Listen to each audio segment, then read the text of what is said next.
visitar a mi hija. Estaba tirada sobre la alfombra junto a la puerta, vestida con ropa vieja y raída. Su esposo se limpió los zapatos sobre ella y les dijo a los invitados: «Es nuestra sirvienta loca». No grité. Di un paso adelante y todos se quedaron inmóviles, porque uno de los invitados dejó caer su copa y me miró como si hubiera visto un fantasma. Hace 20 años le salvé la vida. Durante 4 horas sostuve sus intestinos con mis manos sobre la mesa de operaciones. Juró que me devolvería el favor. El momento había llegado, pero yo aún no sabía lo más importante. No sabía que mi hija se había casado con ese hombre porque se parecía a mí. No sabía que toda su vida había buscado a un hombre que la controlara, la humillara, la destruyera, porque yo le enseñé que eso era el amor. Su esposo resultó ser yo, solo que más ruidoso, más honesto, y ahora, para salvar a mi hija, primero tendré que admitir que fui yo quien la destruyó. Antes de continuar, suscríbete al canal, dale like al video y déjame en los comentarios desde qué ciudad me estás escuchando. Ahora, volvamos a la historia. El taxi se detuvo a 300 metros de la mansión y el conductor apagó el motor, dejando claro que no iría más lejos. Víctor Serrano lo miró por el espejo retrovisor y vio los labios apretados de un hombre que había tomado una decisión definitiva y no pensaba cambiarla. «No puedo seguir», dijo el taxista sin voltearse. «Al dueño de esta casa no le gustan los autos desconocidos cerca del portón. La última vez que vine aquí, la seguridad me pinchó las llantas. Todavía necesito este carro para trabajar». Víctor no discutió. Pagó, tomó su pequeño bolso de viaje del asiento trasero y bajó al borde del camino rural. El viento de octubre le golpeó el rostro, trayendo consigo el olor a hojas podridas y humo lejano. La mansión se alzaba sobre una colina, rodeada por portones de hierro forjado y un seto vivo que, incluso en ese día nublado, lucía impecablemente podado. El taxi dio la vuelta y se fue, dejando a Víctor solo en el camino vacío. Se quedó parado un minuto, observando la casa donde vivía su hija. 3 pisos, columnas blancas, ventanales panorámicos.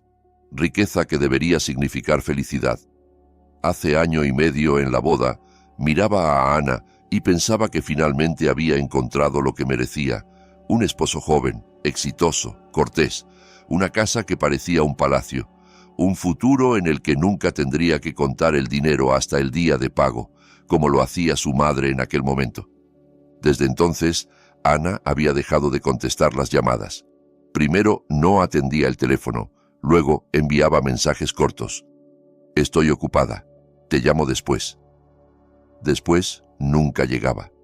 Víctor escribía correos electrónicos, pero las respuestas se volvían cada vez más breves y formales hasta que cesaron por completo.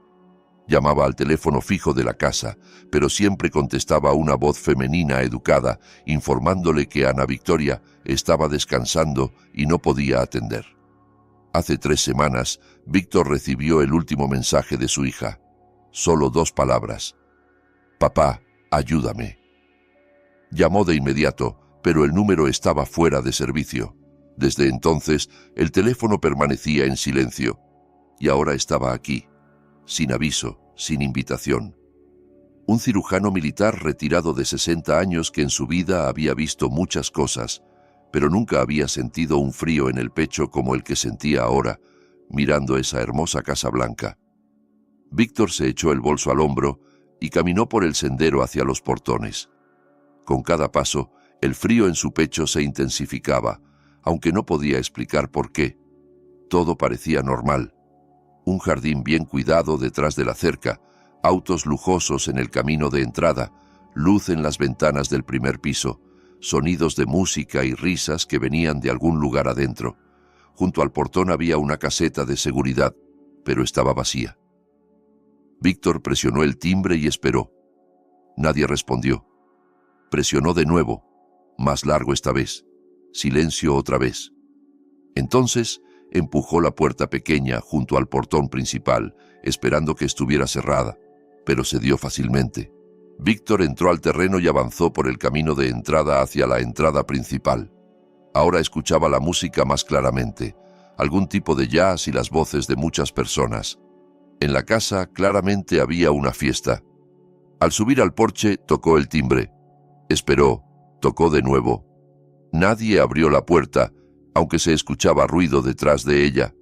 Víctor rodeó la casa por la derecha, caminando junto a la pared. La música se hacía más fuerte. Al doblar la esquina, encontró una terraza con ventanales panorámicos a través de los cuales se veía un gran salón lleno de gente. Hombres en trajes costosos, mujeres en vestidos de noche, meseros con bandejas, una lámpara de araña reluciente en el techo. Buscó con la mirada a su hija, pero no la encontró entre los invitados. Más adelante, a lo largo de la pared, Víctor descubrió una puerta pequeña, claramente de servicio, destinada al personal. La empujó y resultó estar abierta. Adentro había un pasillo estrecho con paredes blancas que olía a productos de limpieza. Un corredor para el personal de servicio que llevaba a las habitaciones principales.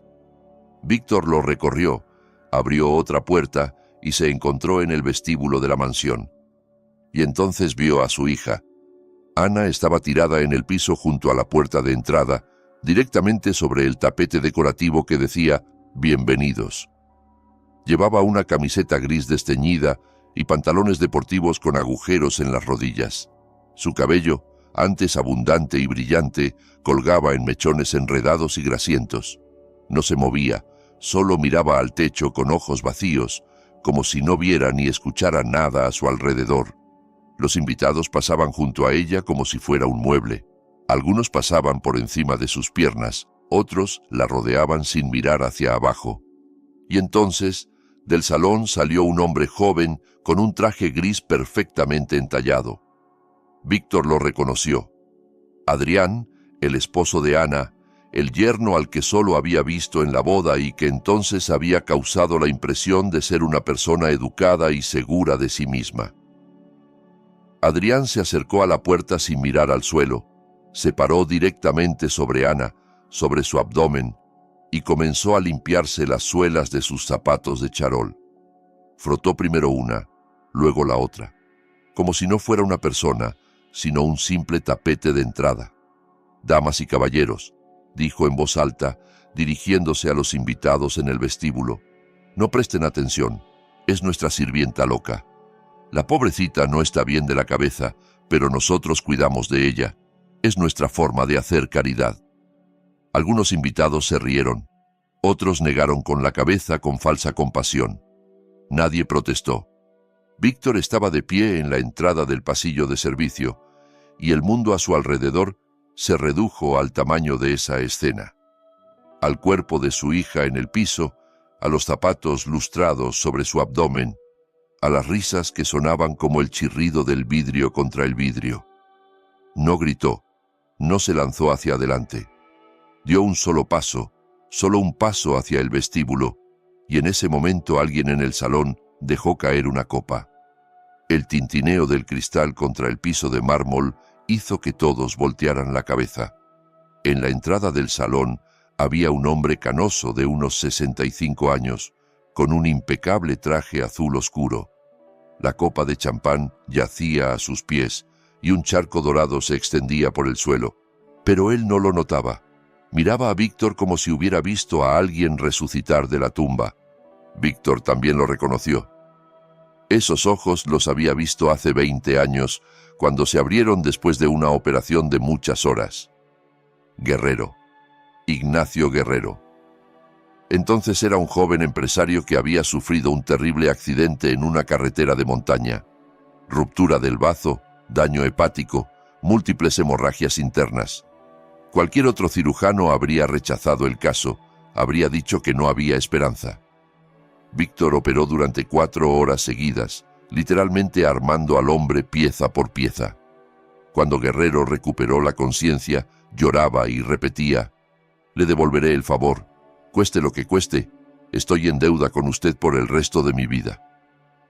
Ahora ese hombre estaba de pie en medio de la fiesta y miraba a Víctor con ojos llenos de terror. Víctor Serrano. susurró Guerrero, y su voz tembló. Adrián levantó la cabeza al escuchar el nombre y miró a su suegro. Por un segundo, su rostro se congeló y en sus ojos brilló algo agudo y peligroso, como la hoja de un cuchillo escondido. Pero luego su expresión cambió, como si alguien hubiera accionado un interruptor, y Adrián sonrió ampliamente. «Papá», exclamó, bajándose del cuerpo de Ana y dirigiéndose hacia Víctor con los brazos abiertos. «Dios mío, qué sorpresa, qué maravillosa sorpresa. ¿Por qué no avisó? Lo habríamos recibido como se debe». Víctor no respondió al abrazo. Miraba más allá de su yerno, hacia su hija que seguía tirada en el piso. Ana giró lentamente la cabeza y lo miró. En sus ojos no había reconocimiento, solo vacío y algo parecido al miedo. «Ana», llamó Víctor, y su voz sonó ronca. Ella parpadeó una vez, otra vez. Sus labios se movieron. «Papá», susurró tan bajo que apenas la escuchó.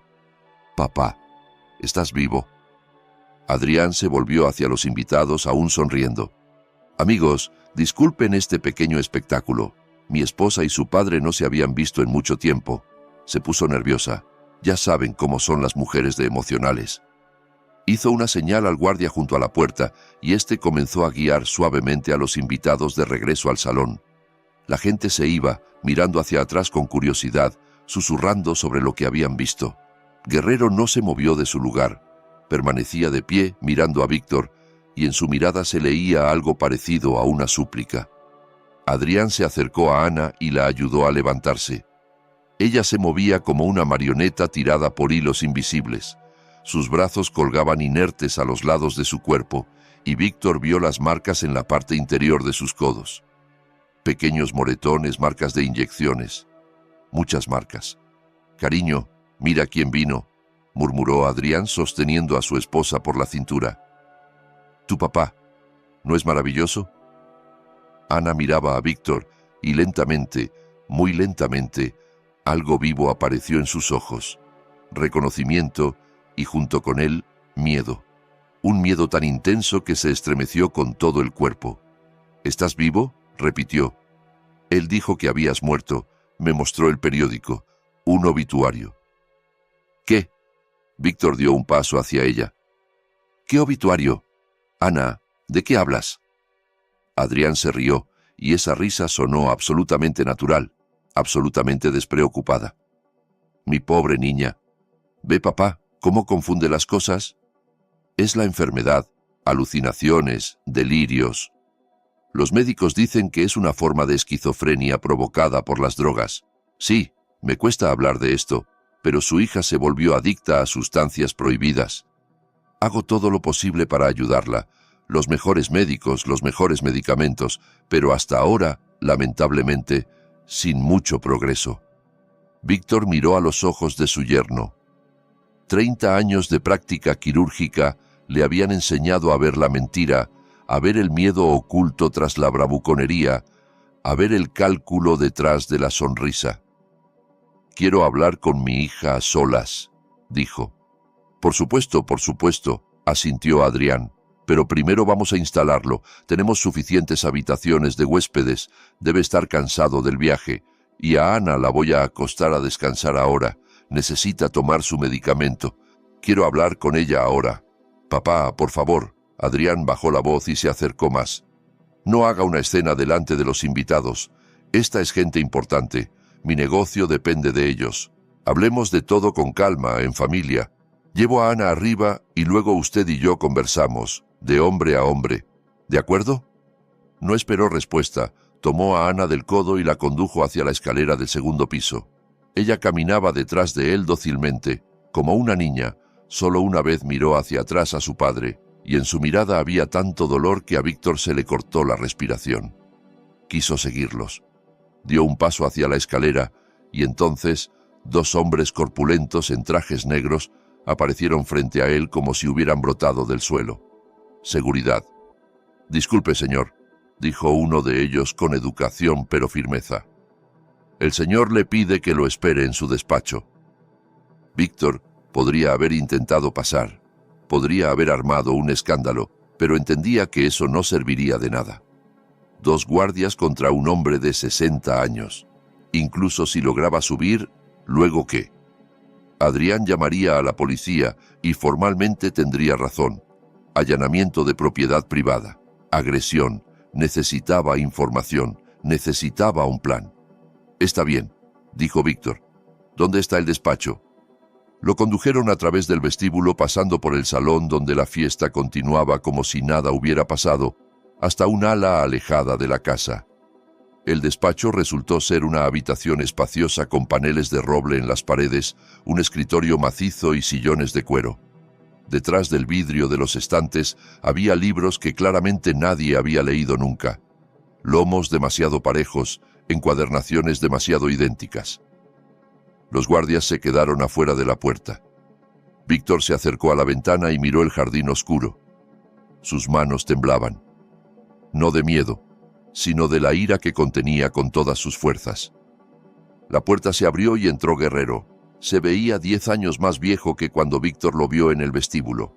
Cerró la puerta tras de sí y se quedó parado sin atreverse a acercarse más. Víctor Serrano, comenzó y su voz tembló. No lo sabía, se lo juro por todo lo sagrado, no lo sabía. ¿No sabía qué? Víctor no se volvió de la ventana. ¿Lo que él le hace a ella? Pensé que era feliz. Yo los presenté. Ese es mi pecado.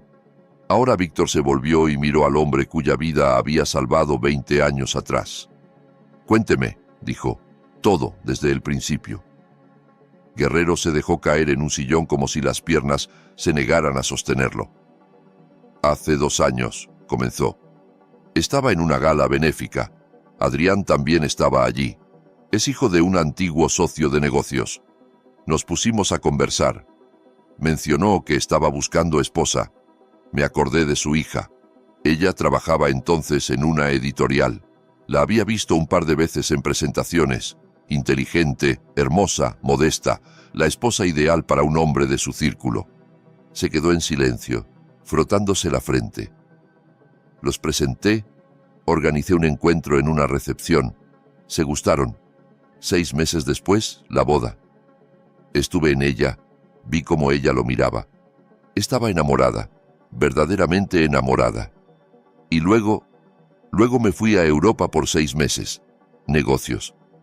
Cuando regresé, empecé a escuchar rumores de que la joven esposa de Adrián estaba enferma, que tenía problemas con las drogas, que él la llevaba de médico en médico. Quise visitarlos, pero Adrián siempre encontraba una excusa para negarse. Que si cuarentena, que si Ana se sentía mal, que si se habían ido a tratamiento.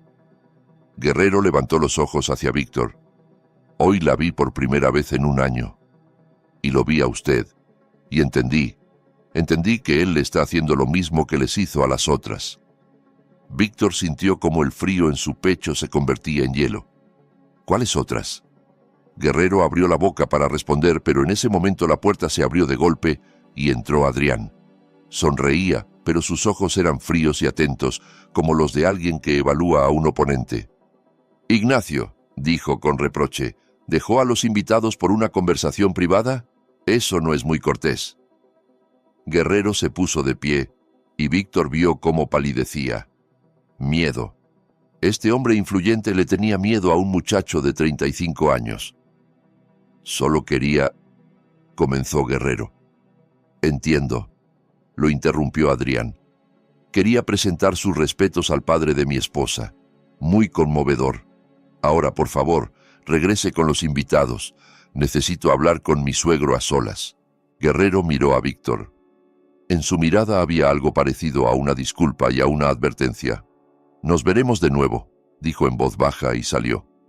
Adrián cerró la puerta tras él y se volvió hacia Víctor. La sonrisa había desaparecido de su rostro como un dibujo borrado.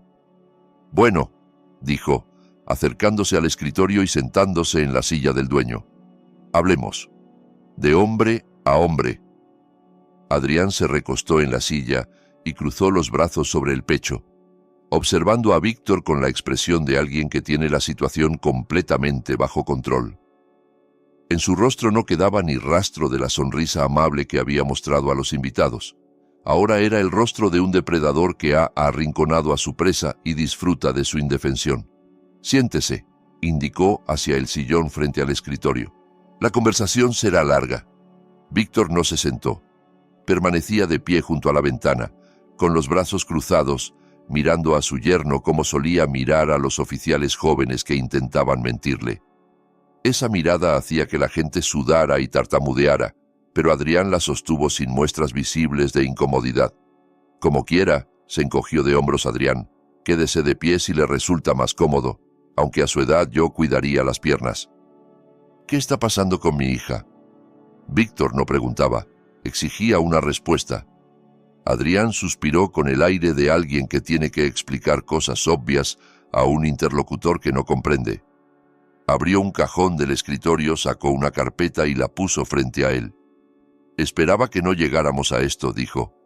«Esperaba que usted aceptara la situación tal como es, sin preguntas innecesarias, pero ya que insiste, aquí tiene». Abrió la carpeta y la giró para que Víctor pudiera ver el contenido. Informes médicos en papel oficial, recetas, fotografías. «Su hija está enferma», pronunció Adrián con una tristeza cuidadosamente ensayada en la voz. «Trastorno esquizoafectivo provocado por el abuso de sustancias psicoactivas. En palabras simples, se enganchó a las drogas 3 meses después de nuestra boda. Primero cocaína, luego algo más fuerte. Intenté detenerla, pero era demasiado tarde. Empezaron las psicosis, las alucinaciones, los episodios de agresión». Sacó una fotografía de la carpeta y se la extendió a Víctor. En la imagen estaba Ana, pero era difícil reconocerla. Cabello despeinado, ojos enloquecidos, boca deformada por un grito. Estaba de pie en una esquina de alguna habitación, apretando un cuchillo contra su pecho. «Esto fue hace 8 meses», dijo Adrián. «Intentó apuñalarme. Dijo que yo envenenaba su comida, que quería matarla. Delirio paranoico clásico». Víctor tomó la fotografía y la examinó cuidadosamente. Su ojo entrenado de cirujano notaba detalles que una persona común habría pasado por alto. Pupilas dilatadas, palidez antinatural de la piel, posición del cuerpo característica de alguien que lucha contra la pérdida de coordinación. Esto no parecía una psicosis por cocaína, esto parecía un envenenamiento. «La llevé a los mejores especialistas», continuó Adrián. «Una clínica en Suiza, profesores de Alemania, todos dicen lo mismo, cambios irreversibles en la psique. Ella nunca volverá a ser la de antes». Sacó más documentos de la carpeta, informes médicos con sellos y firmas. Podría haberla internado en una clínica psiquiátrica cerrada. La voz de Adrián se suavizó, volviéndose comprensiva. «Tenía todo el derecho, pero amo a su hija, Víctor, a pesar de todo. Por eso la mantengo en casa, le proporciono cuidados, pago el tratamiento. Me cuesta mucho dinero y nervios, pero no me quejo». Víctor dejó la fotografía sobre el escritorio. «¿Por qué estaba tirada en el piso junto a la puerta?», preguntó con voz calmada. «Ella misma se acostó ahí». Adrián extendió las manos. «Es parte de su trastorno. A veces se niega a levantarse del piso durante horas. A veces se desnuda completamente y corre por la casa. A veces grita que la secuestraron los extraterrestres. Los médicos lo llaman episodios catatónicos». «¿Y lo de que usted se limpiaba los pies sobre ella?». Adrián se quedó inmóvil por un segundo y Víctor vio cómo brillaba la irritación en sus ojos, pero desapareció de inmediato, reemplazada por una expresión de compasión paciente. «Ni siquiera noté que estaba acostada ahí», dijo. «¿Se imagina lo horrible que es eso? Mi propia esposa tirada en el piso y yo estoy tan acostumbrado que pasé de largo sin mirar. A eso hemos llegado, en esto vivo cada día». Negó con la cabeza, interpretando el cansancio y la desesperación de forma tan convincente que una persona desprevenida habría creído sin duda. «Escuche, Víctor». Adrián se inclinó hacia adelante y su voz se volvió casi confidencial. «Entiendo que le resulta difícil aceptar esto. Es su hija.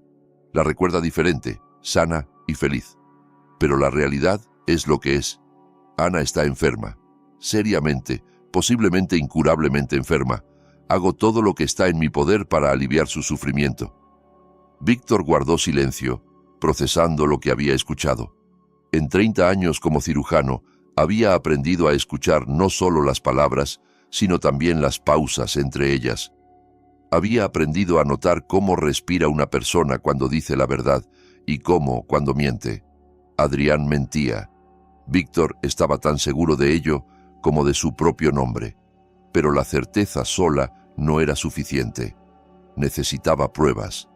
Ella dijo que yo había muerto y pronunció que usted le mostró un obituario. Adrián suspiró de nuevo, esta vez con un toque de condescendencia. ¿Y usted le cree?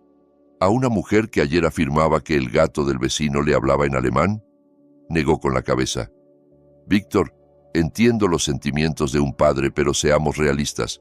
Ana no puede distinguir la realidad de sus alucinaciones. Pudo haber visto un obituario en una revista de algún desconocido y haber decidido que era usted, o simplemente inventó toda la historia. Se recostó en la silla y miró a Víctor con una expresión diferente ahora, evaluadora y calculadora. Hablemos con franqueza, dijo. Sé lo que piensa de mí. Lo vi en sus ojos cuando entró. Piensa que soy un monstruo que maltrata a su hija, pero la verdad es que soy la única persona que cuida de ella. Se levantó y se acercó al bar en la esquina del despacho. Se sirvió whisky en un pesado vaso de cristal. ¿Dónde estuvo usted el último año y medio?, preguntó sin volverse. Ella dejó de contestar sus llamadas y usted simplemente se resignó. No vino, no verificó. ¿Sabe por qué? Porque le resultaba cómodo pensar que ella era feliz. Cómodo no saber la verdad. Víctor sintió cómo esas palabras daban en el blanco, porque era verdad. Realmente se había convencido a sí mismo de que el silencio de su hija significaba que estaba ocupada, no en problemas. Se convenció de que un esposo rico cuidaría de ella mejor de lo que él mismo jamás pudo. Pero yo estuve a su lado, continuó Adrián, volviéndose hacia él con el vaso en la mano. Cada día, cada noche, cuando ella gritaba por las pesadillas, cuando no me reconocía y me llamaba por otros nombres, cuando intentaba tirarse por la ventana, yo le sostenía las manos y le rogaba que viviera. Yo, no usted. Tomó un sorbo de whisky y entrecerró los ojos. Así que antes de juzgarme, mírese a sí mismo. ¿Qué clase de padre fue usted, si ella no lo llamó a usted pidiendo ayuda cuando todo empezó? Quizás porque sabía que a usted no le importaba. Víctor apretó los puños tan fuerte que las uñas se le clavaron en las palmas. Quería cruzar la habitación y golpear a ese miserable arrogante. Quería agarrarlo por el cuello y sacudirlo hasta que saliera la verdad. Pero se contenía porque entendía que eso era exactamente lo que Adrián buscaba. Un golpe y la policía llamada, acusación de agresión, una orden de restricción para acercarse a su hija por decisión judicial. Este hombre era inteligente, peligrosamente inteligente. «Sabe», continuó Adrián, y en su voz apareció una nueva entonación, casi amigable. «Ana me contó mucho sobre su infancia, sobre usted, sobre su esposa Lidia». Al mencionar el nombre de su esposa, Víctor se estremeció y Adrián lo notó. Sus labios esbozaron una sonrisa apenas perceptible.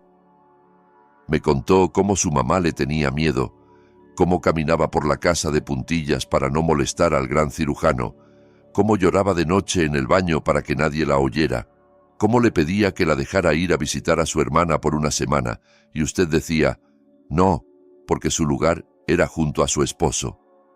Víctor permanecía inmóvil y cada palabra caía sobre él como una piedra. Ana dijo que su madre no murió de un infarto. La voz de Adrián se volvió suave e insinuante. Murió de vivir con usted. Simplemente una mañana no quiso despertar. El organismo falló porque el alma se rindió antes. Cállese. Víctor escuchó su propia voz como si viniera de afuera. La verdad es incómoda, ¿verdad? Adrián se acercó más, y en sus ojos bailaba algo oscuro y divertido. Usted me reconoce, ¿verdad, Víctor? Me reconoce porque nos parecemos. Yo simplemente hago lo mismo que hacía usted, solo que abiertamente, sin fingir, sin la máscara del médico intelectual. Ana me eligió porque le parecí familiar, porque usted le enseñó que el hombre debe controlar y la mujer debe obedecer. Se detuvo a 2 pasos de Víctor y lo miró directamente a los ojos. Así que si quiere saber quién tiene la culpa de que su hija esté tirada en el tapete junto a la puerta, mírese al espejo. Usted lo empezó, yo simplemente continué. Víctor golpeó. No lo planeó, no tuvo tiempo de pensar. Su puño se lanzó solo hacia adelante y se estrelló contra la mandíbula de Adrián. Este salió volando hacia atrás, chocó con la espalda contra el escritorio, volcó el vaso de whisky. El líquido ámbar se derramó sobre los documentos. La puerta del despacho se abrió de golpe y entraron 2 guardias. Agarraron a Víctor de los brazos y se los torcieron detrás de la espalda. Él no se resistió. Se quedó de pie mirando cómo Adrián se levantaba, frotándose la mandíbula. «Bueno», dijo este, y en su voz había satisfacción. Eso era predecible. Agresión, incapacidad de controlar las emociones. Ahora está claro de quién salió Ana. Hizo una señal a los guardias y estos soltaron a Víctor, pero se quedaron de pie detrás de él. «Podría llamar a la policía», continuó Adrián, sentándose en el borde del escritorio.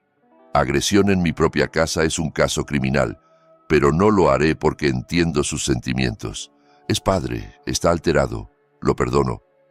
Se inclinó hacia adelante y su voz se endureció, pero solo una vez. «Esto es lo que le propongo, Víctor. Se va a casa.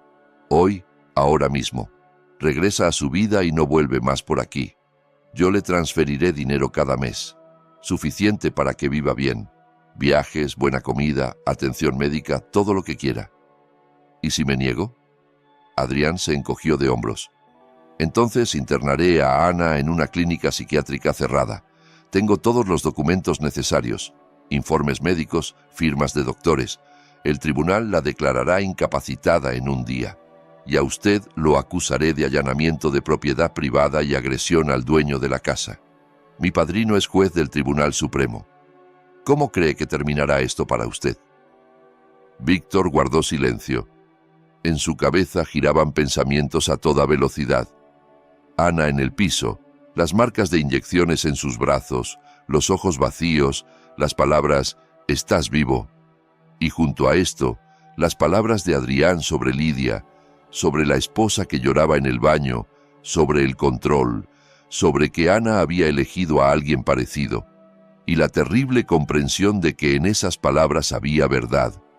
No toda la verdad, pero parte de ella, esa parte que Víctor se había ocultado a sí mismo durante 20 años. «Piénselo bien», dijo Adrián casi con suavidad. «No soy un monstruo, soy simplemente un pragmático. No necesito escándalos, no necesito una guerra con los parientes. Necesito paz. Váyase, viva bien, y todos contentos». Se levantó y se dirigió a la puerta. «Los guardias lo acompañarán a la salida, le llamarán un auto. Piense en mi propuesta en el camino. Si acepta, llame mañana a este número». Puso una tarjeta de presentación en el borde del escritorio y salió. Los guardias tomaron a Víctor de los codos y lo condujeron hacia la salida. No se resistió. Caminaba por los pasillos de la mansión, pasando por habitaciones con muebles costosos, pasando por cuadros y esculturas, y pensaba solo en una cosa: marcas de inyecciones, pupilas dilatadas, pérdida de coordinación, habla lenta. Había visto eso antes, más de una vez.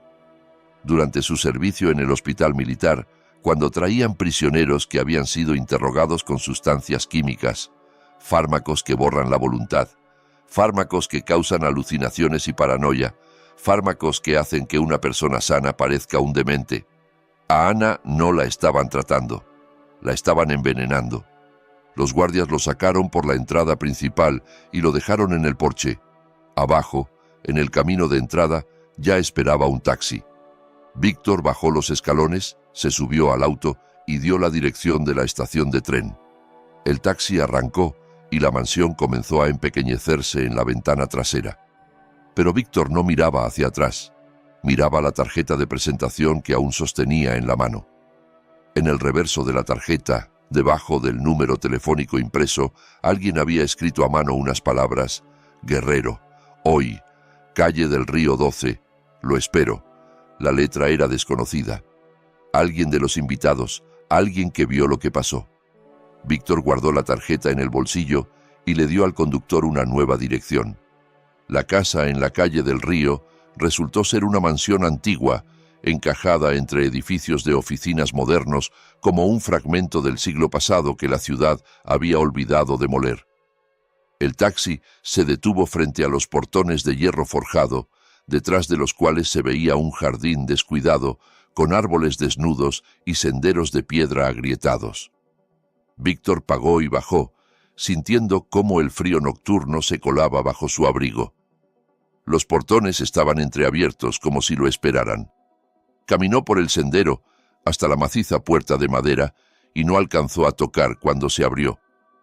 En el umbral estaba Guerrero, ya sin saco, con la camisa desabotonada en el cuello.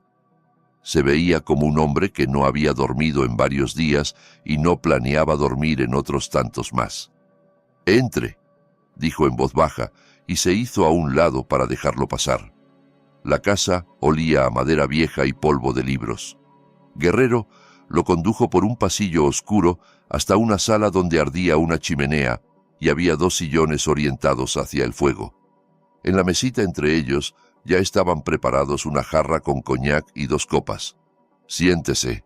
Guerrero señaló uno de los sillones. «La conversación será larga».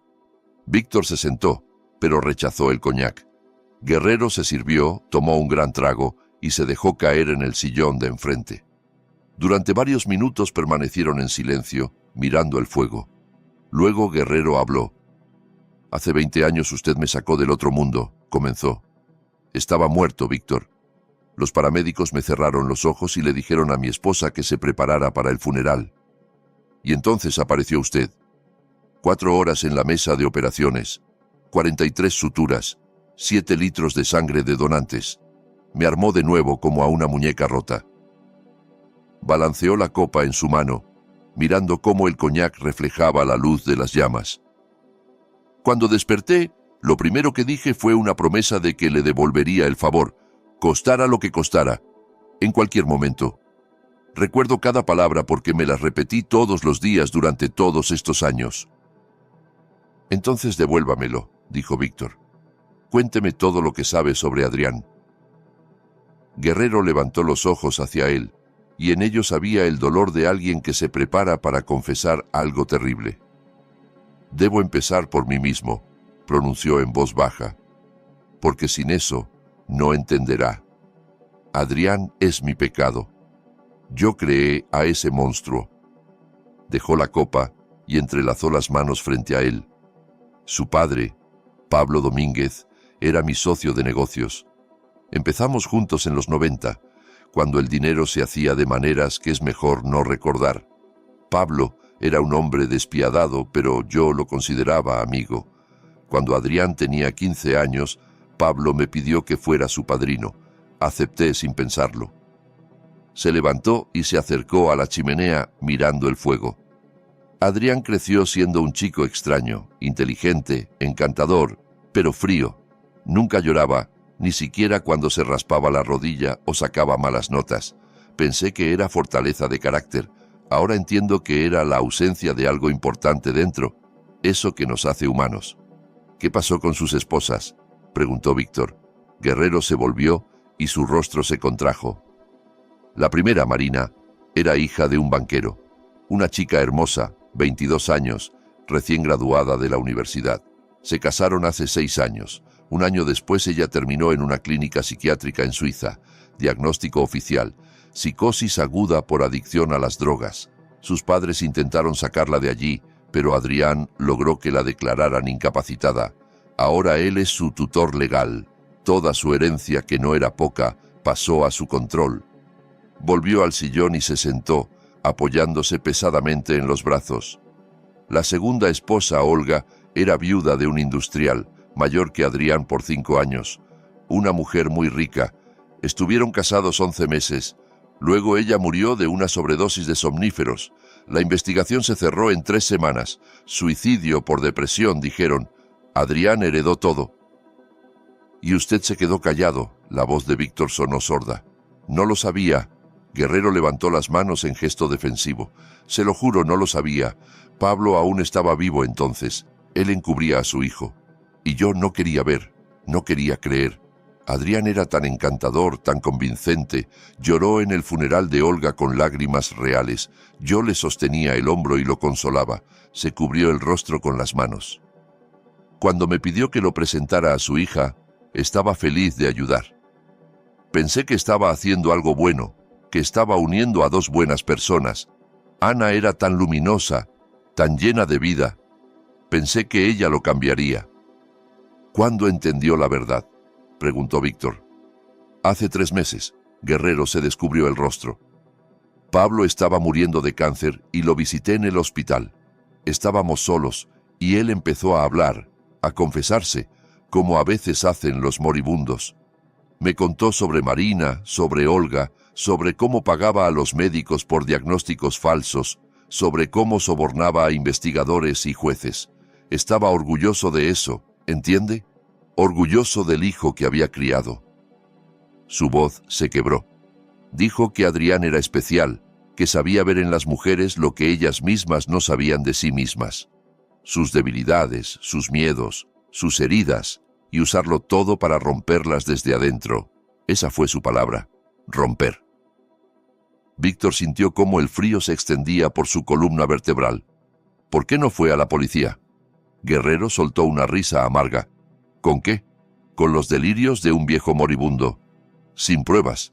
Adrián para entonces se había vuelto demasiado influyente, demasiado protegido. Sus conexiones llegan a oficinas en las que me da miedo pensar. Y yo tengo familia, hijos, nietos. Tuve miedo, Víctor, miedo por mí y por ellos. Miró a Víctor directamente a los ojos.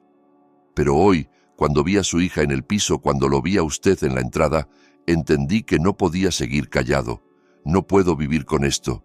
Usted me salvó la vida, y yo entregué a su hija a un asesino. Víctor se levantó y se acercó a la ventana. Afuera, el jardín abandonado se oscurecía. Las ramas desnudas de los árboles arañaban el cielo como dedos de muertos. Pensaba en lo que había escuchado e intentaba armarlo en un cuadro coherente. Dijo que él ve las debilidades, pronunció sin volverse. ¿Qué vio en mi hija? Guerrero guardó silencio antes de responder. No sé los detalles, pero Adrián una vez dejó escapar que Ana era la víctima perfecta. Dijo que ella misma busca a alguien que la controle, que lo lleva en la sangre. Víctor cerró los ojos. Las palabras de Adrián en el despacho resonaron de nuevo en su cabeza. Sobre Lidia, sobre cómo le tenía miedo a su esposo, sobre cómo lloraba de noche. Me dijo lo mismo a mí, dijo Víctor en voz baja. Dijo que se parece a mí. Se volvió y vio que Guerrero lo miraba con una expresión extraña. ¿Es verdad?, preguntó con cautela. Víctor guardó silencio por largo rato. El fuego crepitaba en la chimenea, proyectando sombras temblorosas en las paredes. Cuando finalmente habló, su voz era ronca. Nunca le pegué a mi esposa, comenzó. Nunca le levanté la voz. Sobre el papel era el esposo perfecto. Un cirujano respetado, buen sueldo, no bebía, no andaba con otras mujeres. Todos le decían a Lidia lo afortunada que era. Volvió al sillón y se sentó, mirándose las manos. Pero controlaba cada uno de sus pasos. Decidía qué iba a comer, qué iba a usar, con quién iba a ser amiga. Ella quería trabajar. Yo decía, no, tu lugar es en casa. Quería ir a visitar a su hermana. Yo decía, no, te necesito aquí. Quería tener otro hijo. Yo decía, no, con uno es suficiente. Apretó los puños. Lo hacía con amor, con cuidado. Yo sabía más. Yo era más inteligente, más experimentado, más fuerte. Ella debía obedecer porque yo le deseaba el bien. Así pensaba, así me justificaba. ¿Qué pasó con ella?, preguntó Guerrero en voz baja. Enfermó a los 40 años. Los médicos decían, el corazón, pero yo mismo soy médico. Sé que el corazón no tenía nada que ver. Simplemente dejó de querer vivir, dejó de comer, dejó de dormir. Se apagaba ante mis ojos y yo no podía hacer nada, o no quería ver. Víctor levantó la cabeza. Murió a los 52 años, en nuestra habitación, en nuestra cama. Llegué del trabajo y la encontré. Sonreía, por primera vez en muchos años. El silencio llenó la habitación, interrumpido solo por el crepitar del fuego. Ana no lloró en el funeral, continuó Víctor. Pensé que estaba demasiado conmocionada, pero luego entendí. No era duelo, era alivio. Su madre se había liberado y Ana estaba contenta por ella. Miró a Guerrero con la mirada directa. Después de la muerte de Lidia encontré sus diarios. 30 años de anotaciones, cada día, miles de páginas sobre lo infeliz que era, sobre cómo me tenía miedo, sobre cómo odiaba su vida, sobre cómo soñaba con escapar pero no tenía a dónde, sobre cómo rezaba por la muerte. Su voz se quebró. Los leí todos, cada palabra, y entendí que la había matado todos esos años. Lenta, imperceptiblemente, con amor en el corazón. La maté sin siquiera darme cuenta. Guerrero le extendió la copa de coñac. Esta vez Víctor la tomó y la bebió de un trago. Adrián tiene razón, dijo. Ana creció en una casa donde el amor significaba control, donde el cuidado significaba sumisión. No conocía otra cosa. Cuando lo conoció a él, reconoció algo familiar, se sintió en casa.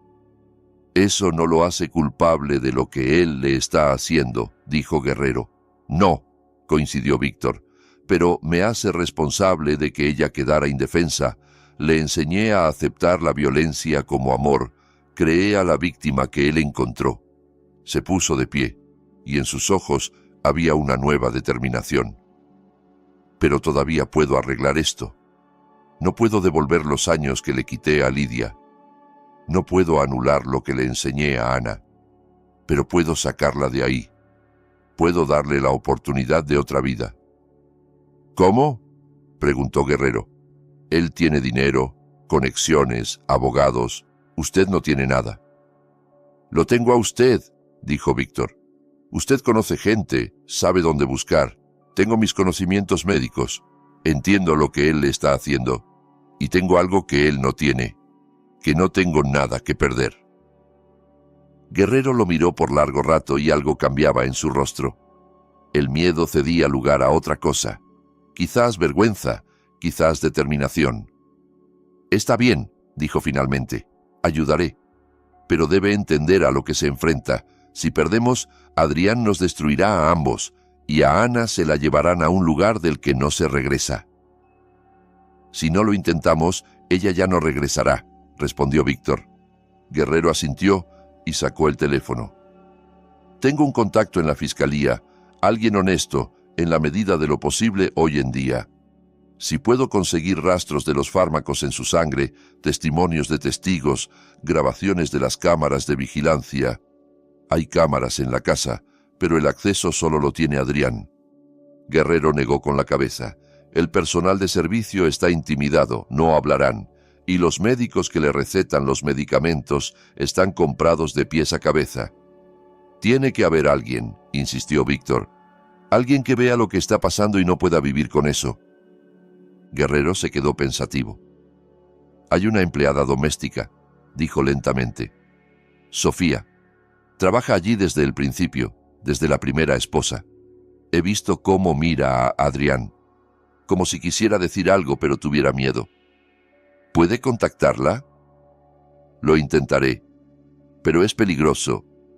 Si Adrián se entera... Arriésguese, dijo Víctor, por mi hija, por su deuda. Guerrero lo miró y asintió. Lo llamo mañana por la tarde. Quédese en la ciudad pero no aparezca cerca de la mansión. Que Adrián piense que se fue. Víctor le extendió la mano. Guerrero la estrechó y en ese apretón había más que un acuerdo formal. Era la redención de una deuda de 20 años. Gracias, dijo Víctor. No me agradezca, respondió Guerrero. Aún no hemos hecho nada y puede que no lo logremos. Lo lograremos. Víctor se dirigió a la puerta. No tenemos otra opción. Salió a la noche fría y echó a andar por la calle vacía buscando un taxi. En su cabeza resonaban las palabras de los diarios de Lidia que recordaba de memoria aunque quisiera olvidarlas. Hoy volvió a decir no. Pedí poco, solo un día con mi hermana. Pero él sabe más, siempre sabe más. Ya no me pregunto si lo amo. Me pregunto cuándo terminará esto, y tengo miedo de la respuesta. Hace 20 años leyó esas líneas y lloró. Lloró de lástima por sí mismo, de incomprensión, de resentimiento hacia la esposa que no valoró su cuidado. Ahora lloraba de nuevo, pero por algo diferente, por comprensión, por vergüenza, por el horror de lo que le había hecho a la persona que amaba y por la determinación de no permitir que la historia se repitiera. Un taxi se detuvo junto a él y Víctor se subió, dando la dirección del hotel más cercano. Por delante había una larga noche. Mañana comenzaría una guerra que debía ganar. No por él mismo, por su hija, a quien había destrozado sin quererlo, por su esposa, ante quien ya nunca podría disculparse, por arreglar al menos algo antes de que fuera demasiado tarde. La habitación del hotel era pequeña y anodina, con paredes delgadas a través de las cuales se escuchaban las voces de los vecinos y el ruido de los autos desde la calle. Víctor estaba sentado en la cama dura, mirando el teléfono en sus manos, esperando. Había pasado casi un día entero desde que dejó la casa de Guerrero, un día completo de inacción que le resultaba más difícil que cualquier operación de muchas horas. Pensaba en Ana, en lo que le estaba pasando en ese mismo momento mientras él estaba sentado ahí, en los fármacos que lentamente destruían su mente, en el esposo que se limpiaba los pies sobre ella y la llamaba sirvienta loca frente a los invitados, en que cada hora de demora podía ser la última. El teléfono sonó a las 7 de la tarde, cuando ya había oscurecido afuera. El número era desconocido. Víctor, la voz de Guerrero sonaba tensa. Encontré a Sofía. Accedió a reunirse, pero solo con usted. A mí me tiene miedo. Dice que soy amigo de Adrián. ¿Dónde y cuándo? Hoy a las 9. Ella sale a comprar víveres cada noche a esa hora. Adrián solo le permite salir de la casa para las compras. El mercado de la calle principal, tercer pasillo, el puesto de verduras. Llevará un abrigo gris y un pañuelo azul. Víctor anotó la dirección y ya estaba por colgar cuando Guerrero añadió algo más. Mi contacto en la fiscalía revisó el caso de la segunda esposa, Olga. Oficialmente todo está limpio. Suicidio, ninguna circunstancia sospechosa. Pero encontró el registro de la declaración de una empleada doméstica que no incluyeron en los materiales del caso. ¿Qué declaración? Ella vio cómo Adrián entraba a la habitación de su esposa 1 hora antes de que se anunciara la muerte, y lo vio salir con un frasco vacío en la mano. El investigador lo anotó y luego lo tachó del acta. Al investigador lo ascendieron y trasladaron a otra ciudad un mes después. Víctor apretó el teléfono tan fuerte que el plástico crujió. ¿Es suficiente para abrir un caso? Por sí solo no. La declaración no está certificada. La testigo se retractó al día siguiente. Dijo que se había equivocado, que no veía bien. Pero si añadimos otras pruebas a esto, el cuadro empieza a formarse. ¿Qué otras pruebas? Eso depende de lo que cuente Sofía y de si usted puede conseguir un análisis de sangre de Ana. Si se encuentran rastros de medicamentos que no le fueron prescritos oficialmente, será el principio del fin para Adrián. Víctor colgó y comenzó a prepararse. En su bolso de viaje había un botiquín médico que llevaba consigo por costumbre, una costumbre que quedó de los tiempos militares. Jeringas, antídotos, medicamentos básicos. No sabía si lo necesitaría, pero sentía que lo necesitaría. El taxi lo llevó a la calle principal en 20 minutos. El mercado estaba casi vacío. A esa hora la mayoría de los vendedores ya estaban cerrando sus puestos. Víctor encontró el puesto de verduras y esperó, fingiendo que elegía papas. Sofía apareció exactamente a las 9. Una mujer menuda de unos 50 años, con rostro cansado y ojos cautelosos. Abrigo gris, pañuelo azul, todo como había descrito Guerrero. Se detuvo en el puesto de al lado y comenzó a revisar las zanahorias, mirando de reojo hacia Víctor. Él se acercó más, poniéndose a su lado sin mirarla. «Soy el padre de Ana», dijo en voz baja. «Usted quería hablar». Sofía se estremeció, aunque esperaba exactamente esas palabras. «Aquí no», susurró. «Detrás del puesto hay un pasaje hacia un patio.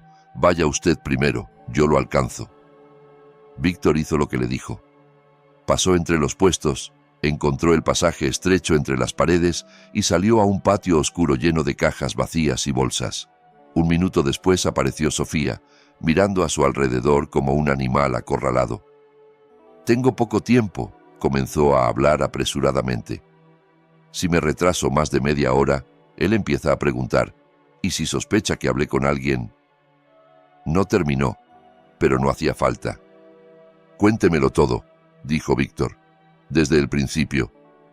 Sofía se apoyó contra la pared y sus hombros se hundieron bajo el peso de lo que estaba a punto de decir. «Trabajo en esa casa hace 5 años», comenzó.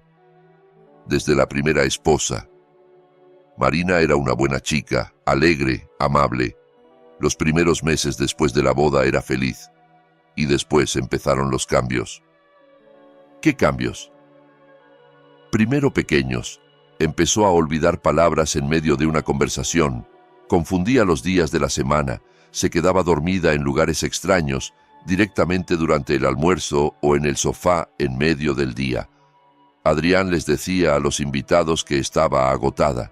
Les decía a los médicos que tenía problemas de sueño». Sofía tragó saliva.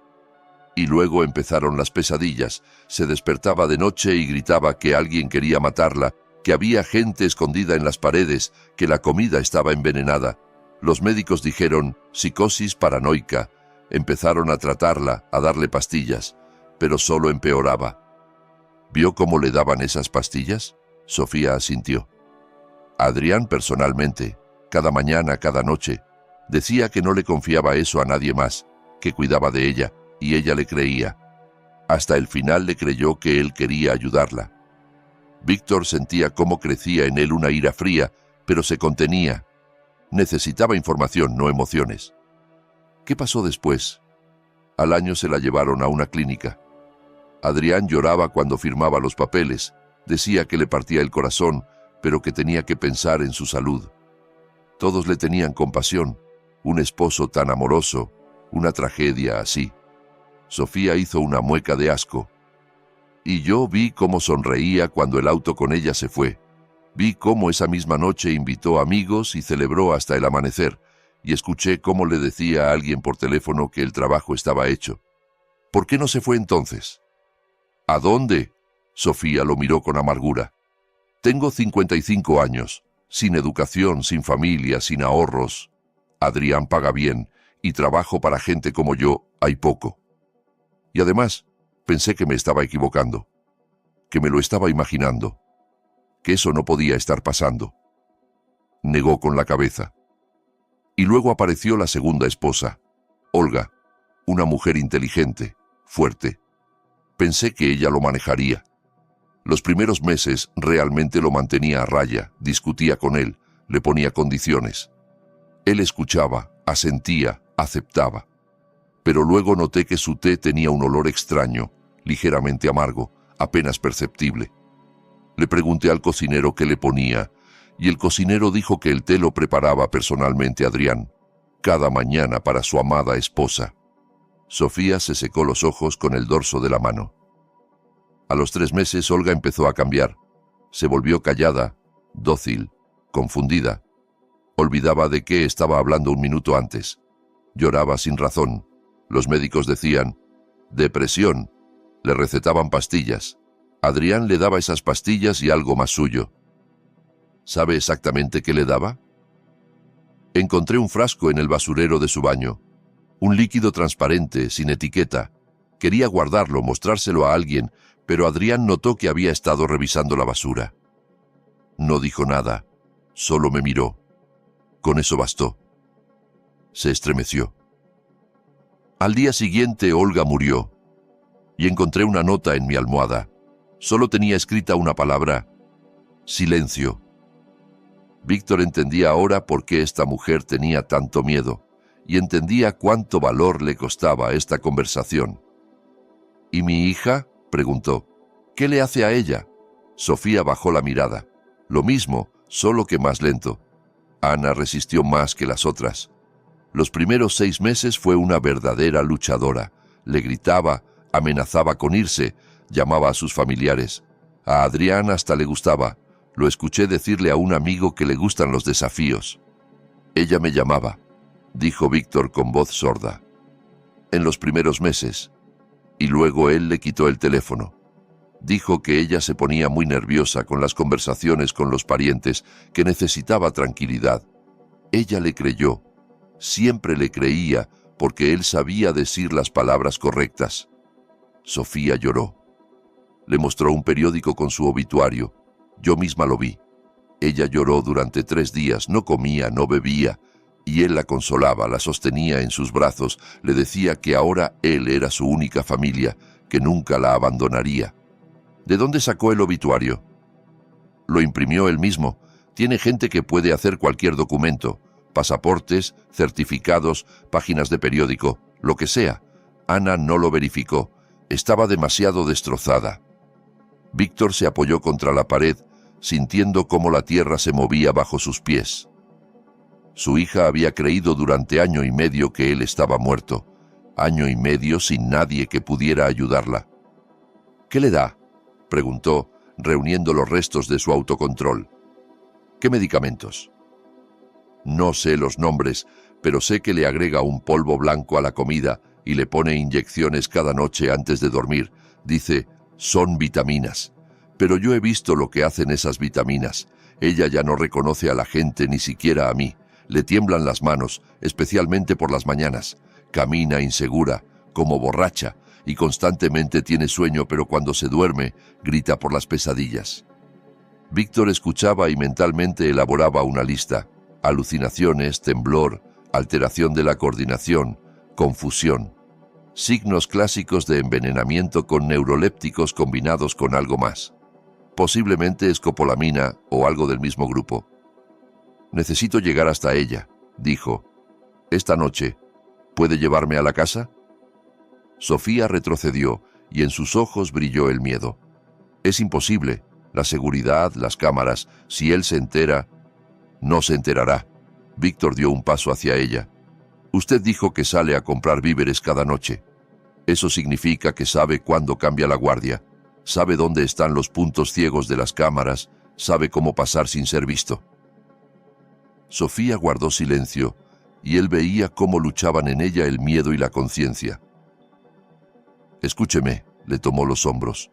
Soy médico, cirujano militar con 30 años de experiencia. Puedo ayudar a mi hija, puedo sacar los medicamentos de su organismo, pero para eso necesito llegar hasta ella. Usted es la única persona que puede conseguirlo. Me matará, susurró Sofía. Si se entera, me matará.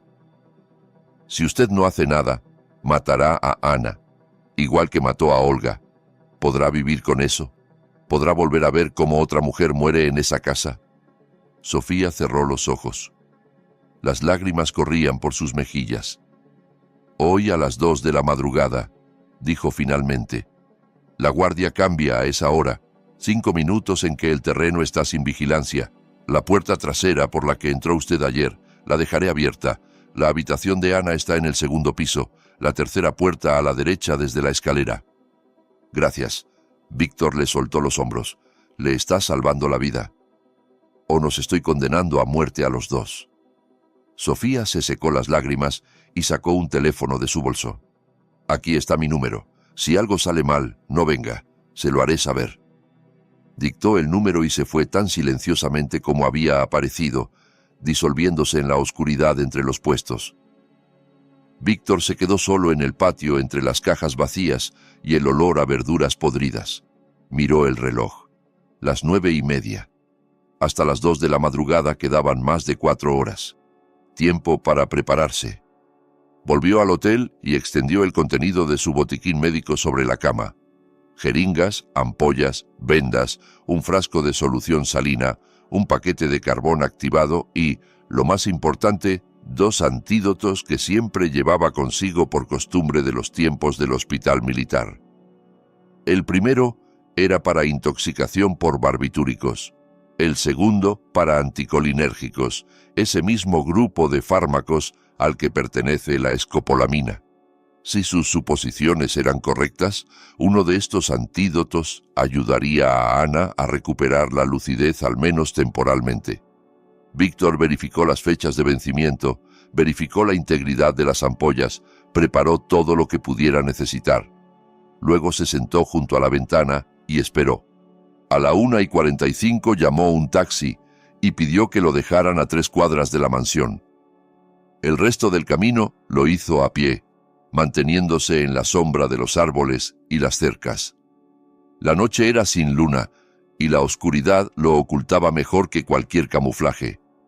La puerta trasera de la mansión estaba abierta, como había prometido Sofía. Víctor se deslizó adentro y se quedó inmóvil, escuchando. Silencio.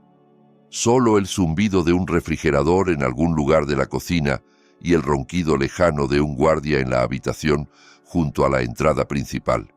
Avanzó por el pasillo de servicio que ya conocía, tratando de no hacer crujir las tablas del piso. En el segundo piso estaba más oscuro, pero sus ojos ya se habían acostumbrado a la oscuridad.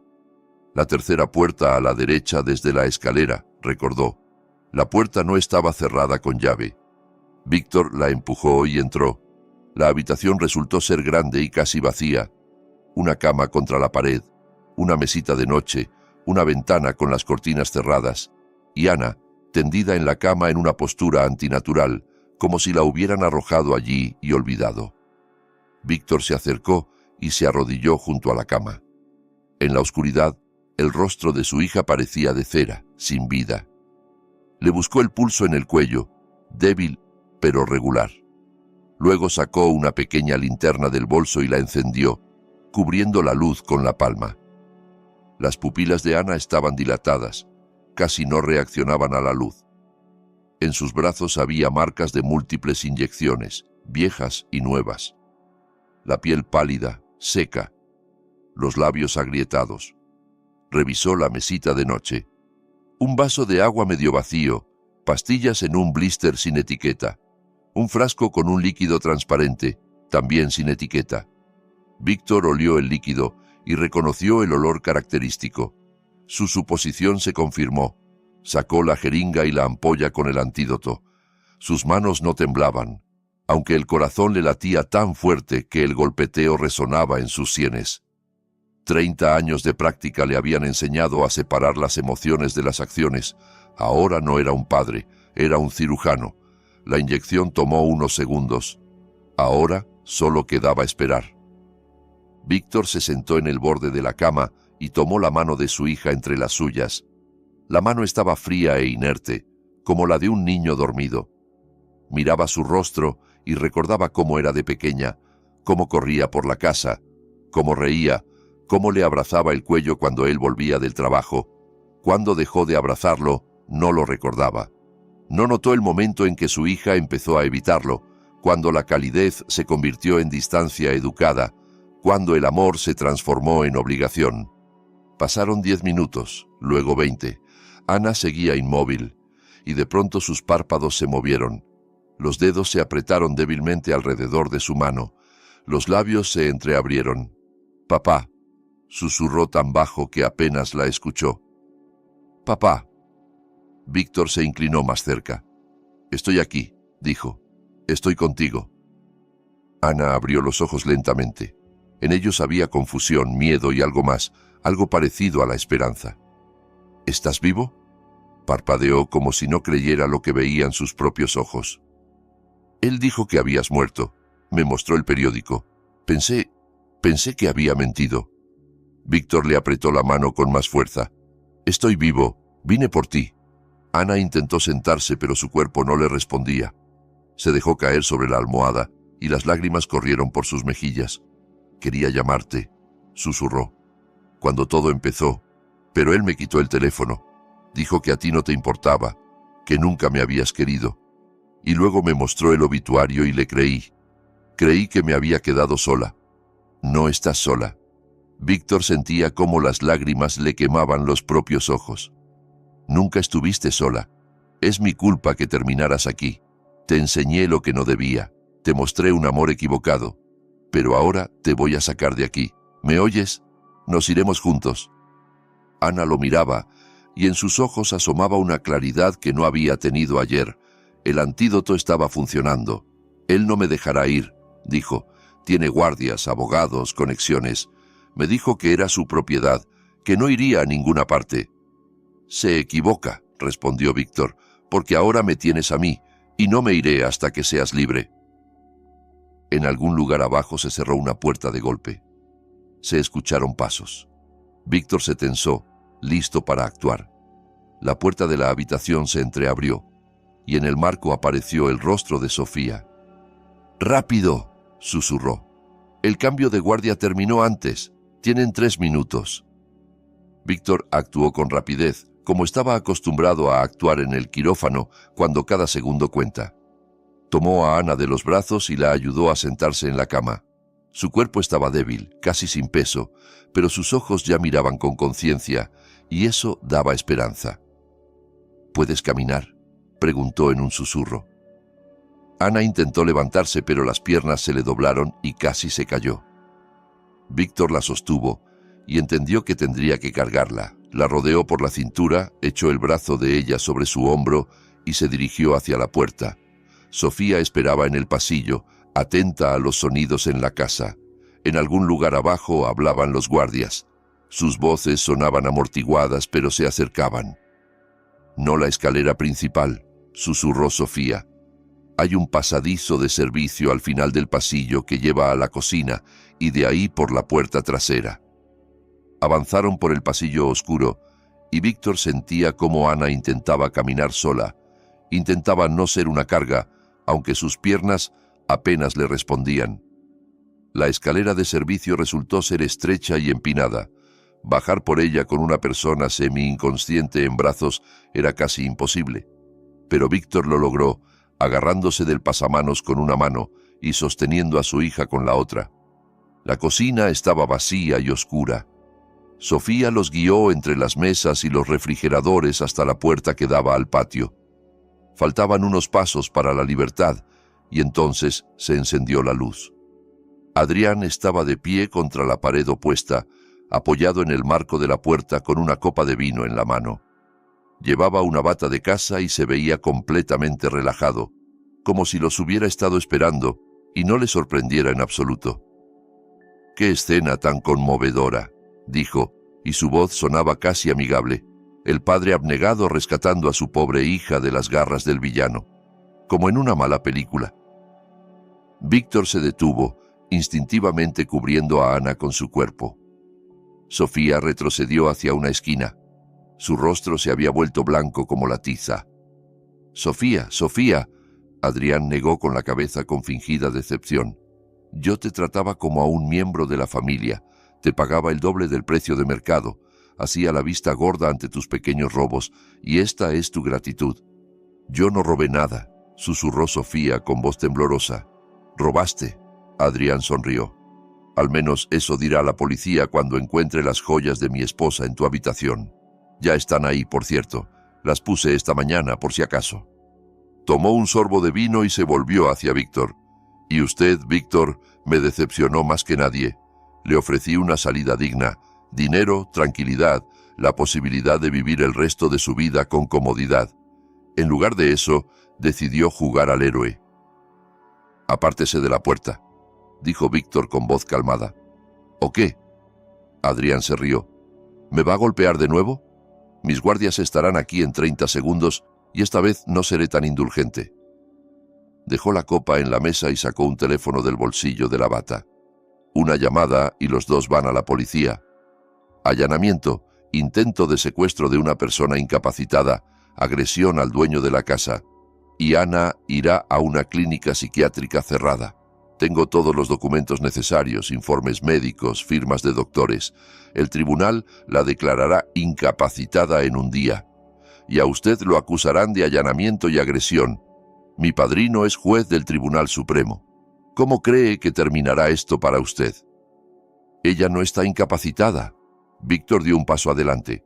«Está envenenada por usted, con los mismos fármacos con los que envenenó a Marina y a Olga». Algo brilló en los ojos de Adrián, pero rápidamente se recompuso. «Delirios de una imaginación enferma. Tengo documentos médicos firmados por los mejores especialistas. ¿Y usted qué tiene? Las palabras de una vieja senil y la paranoia de un médico militar retirado. Tengo el análisis de sangre de su esposa, dijo Víctor, y era mentira. Pero Adrián no podía saberlo. Que tomé hace 10 minutos. Mañana por la mañana estará en un laboratorio independiente. Adrián se quedó inmóvil con el teléfono en la mano. Por primera vez en toda la conversación, su seguridad se resquebrajó.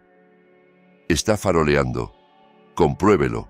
Se miraron el uno al otro, y los segundos se estiraban como horas.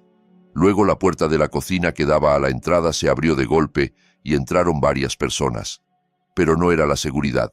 El primero era Guerrero, con un abrigo echado apresuradamente sobre el pijama.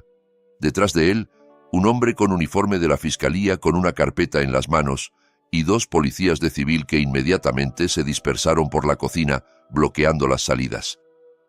Adrián miró fijamente a su padrino con expresión de absoluta incomprensión. Ignacio. Su voz tembló por primera vez. ¿Qué significa esto? Guerrero no respondió. Miraba a Adrián como se mira a alguien que se ve por primera vez y que provoca náuseas. El fiscal dio un paso adelante. Adrián Domínguez, necesitamos que nos acompañe para prestar declaración sobre la muerte de su segunda esposa, Olga Martínez. Tenemos razones para creer que su muerte no fue un suicidio. Esto es absurdo. Adrián alzó la voz. No tienen ninguna prueba. El caso se cerró hace 4 años. El caso se ha reabierto. El fiscal puso la carpeta sobre la mesa, sobre la base de nuevos testimonios y los resultados de un nuevo peritaje. Además, hemos recibido una solicitud de la clínica suiza donde está internada su primera esposa. Los médicos de allí expresan preocupación por la naturaleza de su enfermedad y desean realizar un examen independiente.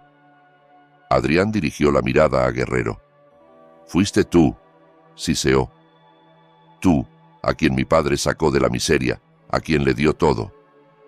«Tu padre murió hace 3 meses», respondió Guerrero en voz baja. «Y antes de morir me contó la verdad, sobre Marina, sobre Olga, sobre todo lo que él te ayudó a ocultar. Estaba orgulloso de ti, Adrián, orgulloso del monstruo que había criado». Negó con la cabeza.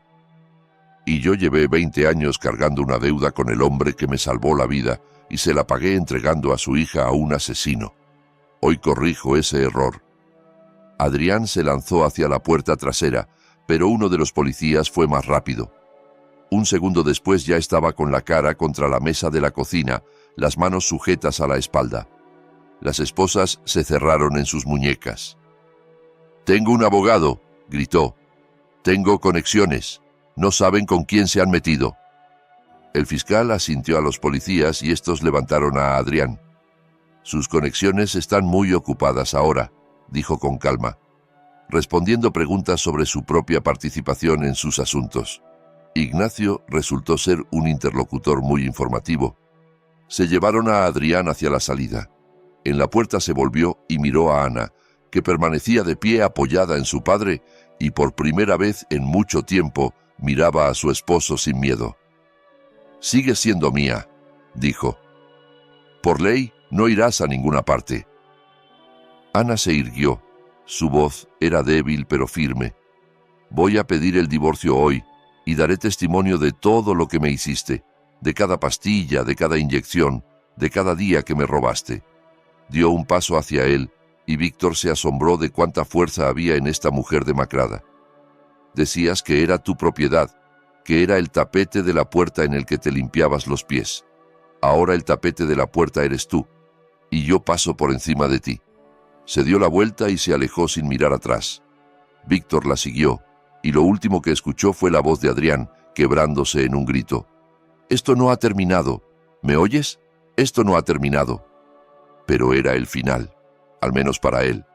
Las siguientes horas se fundieron para Víctor en una franja continua, interrogatorios en la fiscalía, exámenes médicos de Ana en el hospital, formularios y actas interminables. Guerrero permaneció a su lado, ayudándolo a navegar los laberintos burocráticos que eran completamente desconocidos para un cirujano militar retirado. Al amanecer, Ana yacía en una habitación privada conectada a un goteo que eliminaba de su organismo los restos del veneno. Los médicos decían que físicamente se recuperaría en unas semanas. Con la psique sería más complicado, pero eran optimistas, especialmente considerando que ahora estaba a salvo y conocía la verdad. Víctor estaba sentado junto a su cama sosteniendo la mano de su hija. Afuera amanecía y los primeros rayos del sol teñían la habitación del hospital con tonos dorados cálidos. «Papá», Ana abrió los ojos, «¿sigues aquí?» «No me iré a ningún lado», respondió él, «a menos que tú misma me eches». Ella sonrió débilmente, pero la sonrisa se apagó rápidamente. «Necesito decirte algo», pronunció en voz baja. «Algo que nunca te dije». «No hace falta, descansa». «Sí hace falta», apretó su mano. «Debí haberlo dicho hace muchos años, pero tenía miedo. Miedo de ti, miedo de lo que harías, miedo de lo que sentiría cuando lo dijera en voz alta». Víctor guardó silencio, dándole tiempo para reunir fuerzas. «Eras igual que él», dijo Ana, y su voz no temblaba. «No tan cruel, no tan abierto, pero igual. Controlabas a mamá cada día de su vida. Decidías todo por ella. ¿Qué iba a comer? ¿Qué iba a vestir? ¿Con quién iba a ser amiga? Lo llamabas cuidado, pero era una cárcel». Las lágrimas corrían por sus mejillas, pero no se detenía. «Crecí en esa cárcel. Pensé que era normal, que así vivían todas las familias, que el hombre debía controlar y la mujer debía obedecer. Cuando conocí a Adrián me pareció familiar, seguro. Reconocí en él a ti, y pensé que eso estaba bien». «Ana, déjame terminar». Ella levantó la mano. «Cuando mamá murió, no lloré. ¿Lo recuerdas? Todos pensaron que estaba en shock, pero la verdad es que estaba contenta por ella, contenta de que por fin fuera libre. Y te odiaba por eso, te odiaba por lo que le hiciste, por lo que me hiciste a mí». Víctor bajó la cabeza. Cada palabra caía sobre él como un martillo, y aceptaba esos golpes porque se los merecía todos y cada uno. «Lo sé», dijo finalmente. «Encontré sus diarios después del funeral. Los leí toda la noche y entendí qué clase de monstruo había sido todos esos años». Levantó los ojos hacia su hija, llenos de lágrimas. «No puedo cambiar el pasado, no puedo devolverle a tu madre los años que le quité, no puedo borrar lo que te enseñé, pero puedo reconocer mi culpa, y puedo intentar ser una persona diferente, si me das una oportunidad». Ana lo miró en silencio por largo rato. En sus ojos había dolor acumulado durante años, y rabia que no encontraba salida, y algo más, algo parecido al cansancio de odiar. «No sé si podré perdonarte», dijo finalmente. «Quizás nunca pueda, pero viniste por mí. Arriesgaste todo para salvarme, y reconociste lo que hiciste. En lugar de justificarte». Apretó su mano con más fuerza. «Eso no es suficiente para borrar el pasado, pero es suficiente para intentar construir algo nuevo». Víctor asintió sin confiar en su propia voz. «Quiero pedirte algo», continuó Ana. «Cuando salga de aquí no quiero volver a tu casa. Quiero vivir sola. Quiero aprender a tomar mis propias decisiones. Quiero descubrir quién soy cuando nadie me dice qué hacer». Víctor le llevó la mano a los labios y la besó. «Estaré cerca todo el tiempo que quieras, y me alejaré cuando me lo pidas, te lo prometo». Ana cerró los ojos, y por primera vez en mucho tiempo, su rostro se veía tranquilo. «Necesito dormir», susurró. «¿Te quedarás?» «Me quedaré». Se durmió a los pocos minutos, y Víctor permaneció sentado a su lado escuchando su respiración acompasada. Afuera, la ciudad despertaba, y los sonidos de la calle se filtraban a través del vidrio, recordando que la vida continúa. Una semana después, Ana salió del hospital. Un mes después, su divorcio quedó formalizado. 3 meses después, comenzó el juicio contra Adrián, y los testimonios de 3 mujeres a las que había intentado destruir se convirtieron en las pruebas principales de la acusación. Marina, a quien trajeron de la clínica suiza, resultó estar perfectamente lúcida después de que dejaron de envenenarla con fármacos. Su testimonio fue particularmente estremecedor. Adrián recibió 15 años. Sus abogados apelaron la sentencia, pero la apelación fue rechazada. Las conexiones de las que estaba tan orgulloso se desvanecieron como humo cuando quedó claro que defenderlo era peligroso para la reputación. Guerrero vendió su negocio y se fue de la ciudad. Antes de partir, se reunió con Víctor y le dijo que finalmente se sentía libre de la deuda. No porque la hubiera pagado, sino porque había hecho lo correcto, incluso cuando daba miedo.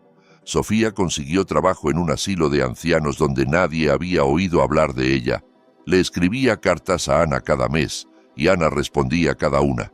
Y Víctor aprendió a ser un padre diferente. Fue difícil, más difícil que cualquier operación que hubiera hecho jamás. Aprendió a escuchar en lugar de indicar, a preguntar en lugar de decidir, a estar presente sin agobiar. Cada día era una pequeña victoria o una pequeña derrota, pero no se rendía. Un día, un año después de aquellos acontecimientos, Ana lo invitó a cenar a su pequeño apartamento. Ella misma cocinó, ella misma puso la mesa, ella misma eligió el vino. Cuando él entró, ella lo abrazó. Por primera vez en muchos años lo abrazó de verdad, fuerte, como se abraza a las personas que se aman. Gracias, dijo, por haber venido entonces, por no haberte ido, por estar cambiando. Víctor la abrazó en respuesta y sintió cómo algo cálido se extendía en su pecho. No era redención, porque hay cosas que no se pueden redimir, pero era algo parecido a la paz, a la aceptación, a la posibilidad de seguir adelante. Cenaron y conversaron hasta muy entrada la noche, sobre el pasado que no se puede cambiar, sobre el presente que estaban construyendo juntos, sobre el futuro que por primera vez en mucho tiempo no daba miedo. Cuando Víctor se marchaba, Ana lo acompañó hasta la puerta. En el umbral se detuvo y dijo: ¿Sabes qué entendí este año? Que el perdón no es un momento, es un proceso. Cada día decido de nuevo si aferrarme al dolor o dejarlo ir. Y cada día se vuelve un poco más fácil. Víctor asintió. Yo también lo entendí. Y estoy agradecido por cada día que me das la oportunidad de ser mejor. Salió a la noche y caminó por la calle hacia su casa. La ciudad dormía, pero algunas ventanas aún estaban iluminadas y detrás de cada una había una historia propia, sus propios errores y sus propias victorias, sus propios monstruos y sus propios héroes. Víctor no sabía si se había convertido en un héroe. Probablemente no, pero sabía con certeza que había dejado de ser un monstruo, y eso era más de lo que merecía. Queridos espectadores, muchas gracias por haber escuchado esta historia hasta el final. Esta fue una historia no solo de rescate, sino de reconocer los propios errores, de que a veces, para ayudar a otra persona, primero hay que mirarse honestamente al espejo, y de que nunca es tarde para cambiar, incluso cuando ya has cometido lo irreparable. Escríbeme en los comentarios. ¿Hubo en tu vida alguna situación en la que alguien reconoció su culpa ante ti? ¿O tal vez fuiste tú quien encontró la fuerza para decir perdón por algo que habías hecho durante años? Me interesa mucho escuchar tus historias. Si este relato te conmovió, dale like y compártelo con quienes también pueda importarles. Y si quieres ser de los primeros en conocer las nuevas historias, suscríbete al canal y activa la campanita. Cuídate a ti y a los tuyos, y recuerda, el amor no es control. El amor es la libertad de estar al lado del otro. Nos vemos en